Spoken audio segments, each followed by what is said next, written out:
야심한 밤, 한 아파트에 여성의 비명 소리가 울려 퍼집니다. 계단 한켠에 여성이 피를 흘리며 쓰러져 있는데요. 그 시각 한 남성이 아파트 밖을 다급하게 빠져나갑니다. 오늘 사건 연구소의 키워드는 모니터 밖 살인입니다. 예, 2013년 벌어진 사건입니다. 저도 당시 그냥 언론 보도를 보고 이 사건을 계속 그 뒤로 팔로우업을 하지 않아서 알고 있었는데 오늘 이 방송을 준비하면서 이게 그때 당시 보도 내용이 맞지 않은 거였구나. 정말 오늘에서야 저도 알게 됐습니다.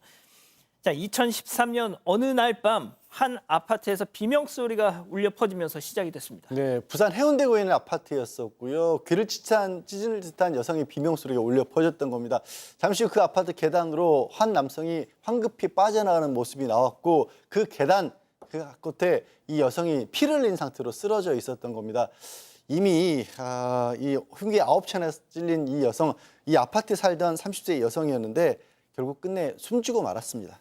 자, 이 30세 여성 계단에서 기습을 당한 거군요. 네, 맞습니다. 이 당시 아파트 주민들의 말에 따르면요. 여성은 아빠를 거의 울부짖으면서 비명을 질렀다고 합니다.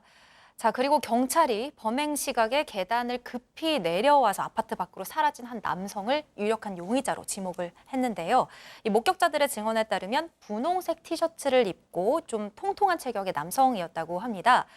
자, 이제 CCTV 영상을 보실 텐데 경찰이 주변에 있는 CCTV를 추적해서 범행 직후 이 남성이 인근 학교 앞을 지나가는 장면을 포착합니다. 자, 유모차를 끌고 가는 행인 옆으로 지나가는 저 남성이 바로 용의자입니다. 그리고 이후에 경찰이 피해 여성의 통신 기록을 조사를 했는데요. 그러다가 뜻밖의 사실을 한 가지 알게 됐습니다. 자, 이 피해 여성이 알고 보니까 한 인터넷 사이트에서 활발히 활동을 하면서 다수의 남성 유저들에게 여신으로 불리며 관심을 많이 받고 있던 그런 인물이었습니다. 한 인터넷 온라인 커뮤니티에서 여신으로 불리면서 추앙을 받던 이 피해 여성, 그 여성에게 유독 집착하던 한 남성이 있었다. 예, 그게 이제 문제인데 이 피해 여성이 글을 올릴 때마다 계속 댓글을 달고 뭔가 집착을 하고 얘기를 했는데 좀 성적인 노골적인 댓글을 계속 달았던 것 같아요. 그러다 보니까 피해 여성 입장에서는 도저히 참지 못하고 고소를 했고요. 경찰서에 신고를 했고 이 피해 여성이 거주하는 곳은 부산 쪽이고 이 남성이 글을 올리고 했던 적은 전라남도 쪽에 강주에서 있었습니다. 나중에 이제 신고가 되니까 강주에서 부산까지 와서 경찰서 알림판에 사과 내용을 지금 올렸다고 해요. 근데 그 사과 내용 자체가 저기 붙이긴 했는데 뭔가 피해 여성한테 뭔가 진심으로 사과 내용은 아니었다고 이렇게 보입니다. 이게 지금 사과문이라고 올렸는데 네. 운명이다 고소해라. 자, 무려 광주에서 부산까지 찾아가서 저짓을 한 겁니다. 팀장님 더 무서웠을 것 같아요. 그렇습니다. 누가 보더라도 비상식적인 행동을 한 것인데요. 그 이해할 수 없는 행동을 하니까 이 피해자 입장에서는 고소를 강행을 했습니다. 그러니까 백 씨는 해당 인사이트에 뭐라고 했냐면 계속 비방을 이어갔고요. 급기야는 다른 SNS에 통해서 여성의 사진과 전화번호 그리고 신상까지 유포를 했다고 합니다. 그러니까 백 씨는 이제 피해 여성에 대한 성적인 비방을 일삼았고요. 그러다 보니까 결국 두 사람은 온라인상에서 서로 말싸움을 하게 됐던 것인데 이 말싸움을 하면서 이 백 씨가 여성에 대해서 살해하겠다 그런 마음을 먹게 된 것입니다. 자, 그러니까 결국 온라인에서 시작된 이 감정 싸움이 현실에서의 살인으로 비화가 된 거군요. 네, 맞습니다. 이 남성 백 씨 심부름센터에 80만 원을 주고 피해 여성의 집 주소를 알아냈고요. 이후에 7월 5일 전남 광주를 떠나 부산으로 갔습니다. 그냥 광주. 네, 부산에서 숙소를 잡고 무려 5일 동안 피해 여성의 동선을 추적했습니다. 자, 또 한 가지 화면을 보실 텐데요. 저 분홍색 티셔츠 차림의 남성 보이시죠? 초등학교 앞을 지나고 있는 저 남성 바로 백 씨입니다.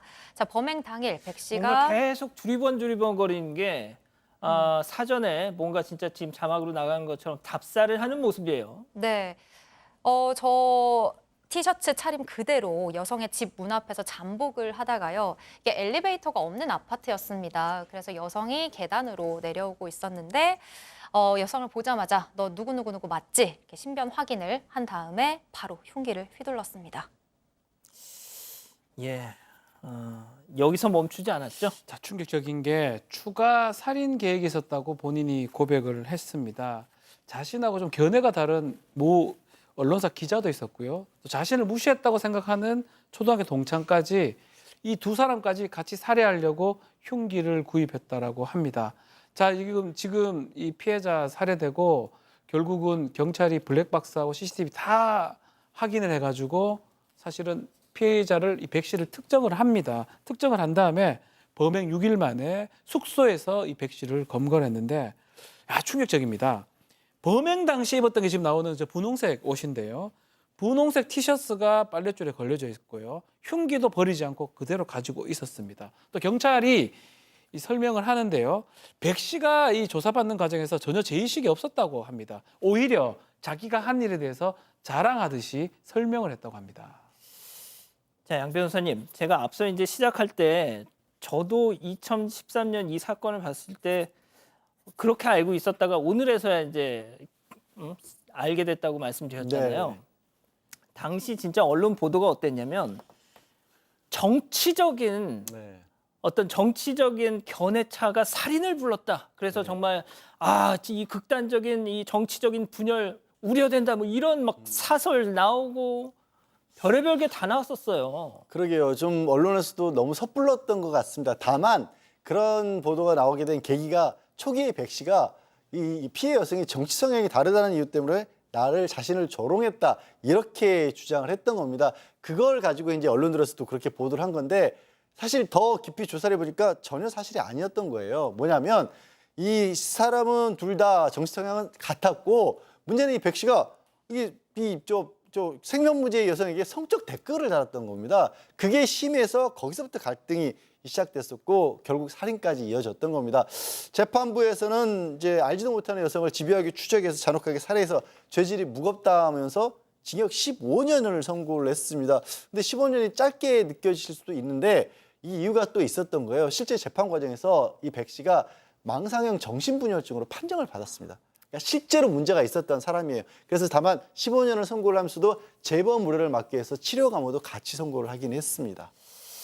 자, 박 변호사님, 뭐 지금 양 변호사님 말씀하신 것처럼 망상형 정신분열증 환자인 걸로 판정이 됐다. 자, 좋습니다. 그런데 당시 사망한 고인의 나이가 30살이었습니다. 맞습니다. 기대 수명을 생각하면요.